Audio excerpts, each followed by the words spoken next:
یروشلم شہر یہودیوں کے ہاں بہت ہی اہم ہے۔ جب حضرت عیسیٰ علیہ السلام کو اللہ تعالیٰ نے آسمانوں پر اٹھا لیا، اس کے 70 سال کے بعد رومیوں نے بیت المقدس پر حملہ کر دیا، بہت نقصان کیا۔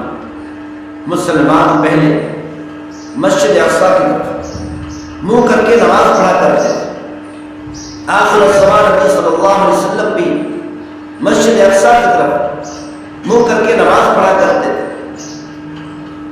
روایات میں آتا ہے کہ محمد صلی اللہ علیہ وسلم کی پسند یہ تھی کہ اللہ تعالی ہمارا قبلہ،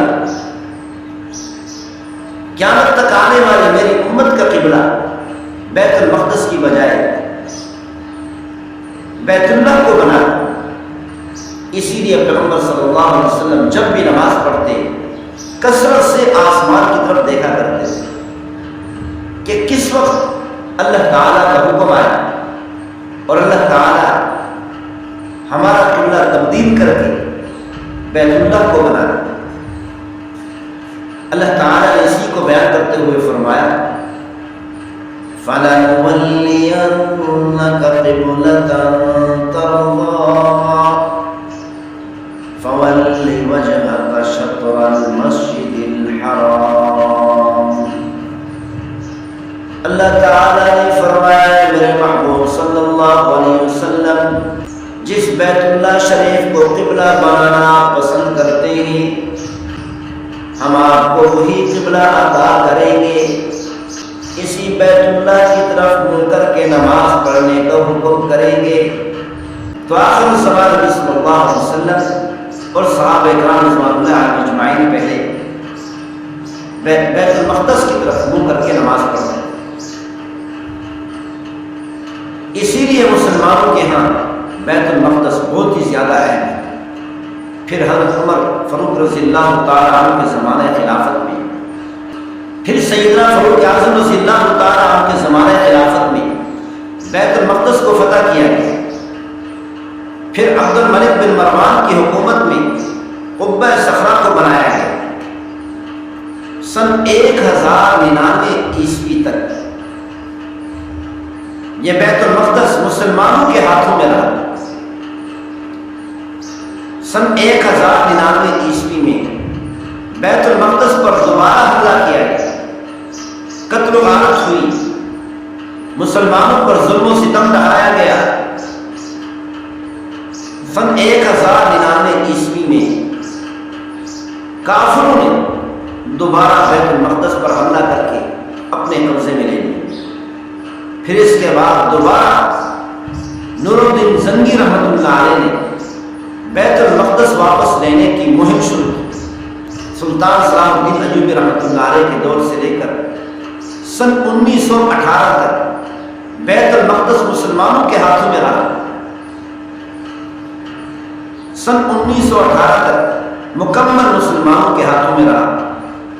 پہلی جنگ عظیم میں برطانیہ نے بیت المقدس پر دوبارہ قبضہ کر لیا۔ پھر یہودیوں نے یہاں آ کر آباد ہونا شروع کر دیا۔ یہودیوں نے فلسطینیوں سے مہنگے دام بہت زیادہ رقم دے کر زمینیں خریدنا شروع کر دی اور وہاں پر آباد ہونا شروع کر دیا۔ پھر سن 1948 میں اقوام متحدہ نے یعنی یہودیوں نے مل کر مشورہ کر کے الگ ایک اسرائیل ملک کا اعلان کر دیا، یعنی فلسطین کو 2 حصوں میں تقسیم کر دیا۔ آدھے فلسطین کو اسرائیل بنا دیا گیا اور دوسرے حصے کو فلسطین باقی رہنے دیا گیا۔ پھر اس فلسطین میں بھی مسلمانوں کو ظلم و ستم کا شکار بنایا گیا۔ یہودیوں نے مسلمانوں پر ظلم و تشدد شروع کر دیا۔ آج فلسطینی مسلمان بے یار مددگار پھر رہے ہیں اور سارے مسلم ممالک تماشا دیکھ رہے ہیں۔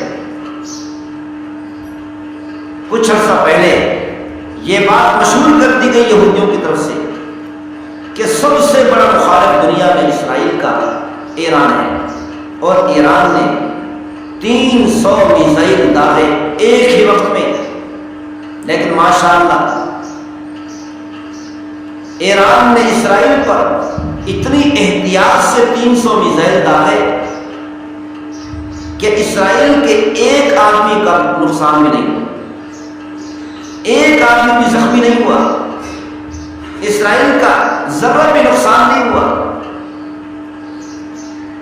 یہ سارا ڈرامہ تھا کہ ایران اسرائیل کی مخالفت کر رہا ہے، ایران اسرائیل پر حملہ کر رہا ہے، دنیا والوں کو دکھانے کے لیے کہ ایران اسرائیل کی مخالفت کر رہا ہے، ایران دنیا میں اسرائیل کا سب سے بڑا دشمن ہے اور مسلمان کا حامی ہے، تاکہ یہ ڈرامہ بنا کر بقیہ فلسطین پر ایران قبضہ کر لے۔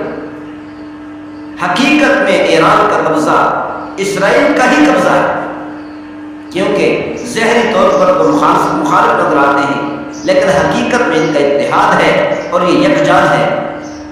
یہ صرف اسی ڈرامے سے، اسی بہانے سے مسلمانوں کی رضامندی سے ہی فلسطین پر قبضہ کرنا چاہتے ہیں اور تمام مسلمانوں کو فلسطین سے بے دخل کرنا چاہتے ہیں، اسی لیے یہ ڈرامہ بنایا ہے۔ اللہ تعالیٰ ہم سب کو یکجان ہو کر، پوری امت مسلمہ کو متحد ہو کر فلسطینی مسلمانوں کا ساتھ دینے والا بنائے اور فلسطین کو دوبارہ اسرائیل سے آزاد کرانے والا بنائے اور اسرائیل کا نام و نشان مٹانے والا بنائے۔ وما توفیقی الا باللہ۔